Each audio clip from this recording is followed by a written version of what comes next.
Hi, this is Heidi from Garden Crossings, and I want to show you all the beautiful Alstroemeria. So this year we ordered every one that was available to us in the Inca series, and they are doing beautiful right now. It is the end of June. We are a zone 5-6 garden, and most of these Alstroemeria are actually going to be annuals for us here in Michigan.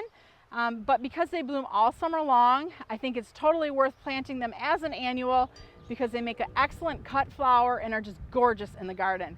Let's check out the Alstroemeria and see what they look like. Most of these Alstroemeria are said to be about 12 to 15 inches tall, and definitely that's pretty consistent here with what I'm seeing. We are in Michigan. These are going to act as an annual, so they will die at the end of the summer. Hopefully they'll overwinter, but I'm really not banking on that. I'm growing them as an annual. But for those of you that are in warmer climates, you might find that your Alstroemeria actually get bigger than what I'm experiencing here in Michigan. So let's take a look. The first one, we're just going to kind of do a color comparison.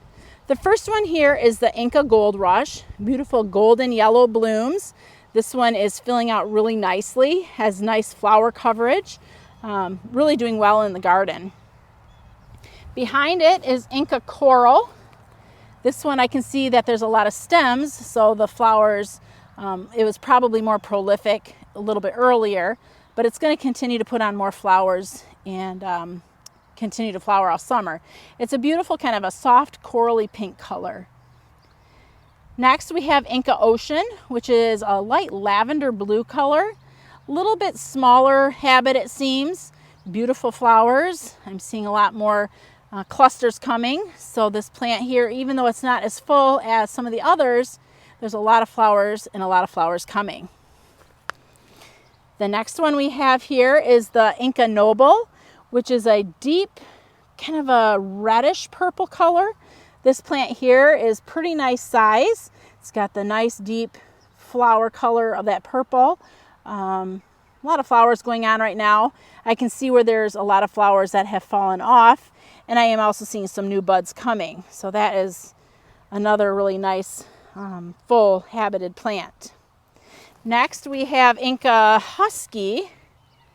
This one here is a little bit not quite as full as some of the others, but Inca Husky kind of features more a salmon with some yellow tone flowers. Really pretty, kind of different than a lot of the others. There's more buds coming, so that's looking really nice. Not quite as full though as some of the others, and it could just be this particular plant. Obviously it'd be better if I had 3 of the same to compare, but we're just comparing 1 to 1. Next we have Inca Lolly. Inca Lolly is kind of a magenta, pinky red watermelon kind of color. You can see this plant here is quite a nice size plant, very florific, a lot of flowers going on. Really pretty. Next we have Inca Replay. Inca Replay is a lot like Inca Noble, except for this is a more rich purple flower color. A little bit more upright it seems. Nice flowers. Inca Rio is a little bit like Inca Husky, except for these flowers are a little softer yellow, more of a butter yellow color, not quite as golden as Husky. This plant here has a nice form to it, nice full plant. Lots of flowers, lots of buds. Really pretty yellow color. Next one here is Inca Safari, and this one hasn't bloomed yet. Not sure why, so we'll keep watching this one. I'm certainly seeing buds, so that's a good sign. The plant is nice and full, which also is good. So we'll just continue to watch Inca Safari as it sends up flowers.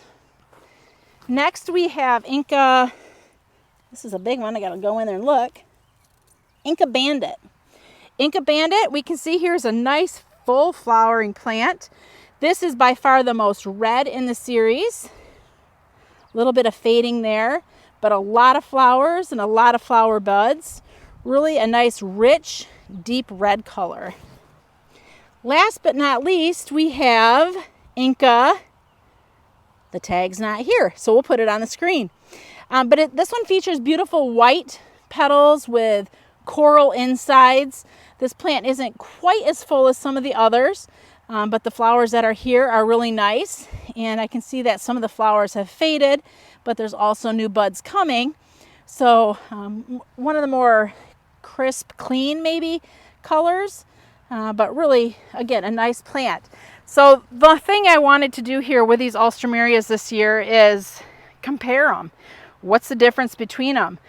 When we were first deciding what we wanted to do, I was going to pick 6 or 8 of them or so, and my husband said, well, if we're going to do this, let's do all of them. And I'm like, do we really need 2 yellows and 2 purples and whatever? And Rod said, let's do it. So we ordered them all in, and I'm glad we did.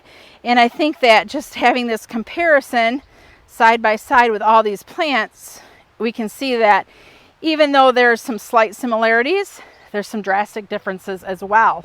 So the 2 purples, one's a little bit more of a deep, rich purple. The other is more red. The corally pinks, distinctly different. And then if we add the red in, that just takes it to another shade and another color. The yellows, like I was saying, more of a butter yellow compared to a golden yellow. And then it was Inca Husky and Inca, this one, that was also where I was looking at, do we need both? But they're distinctly different.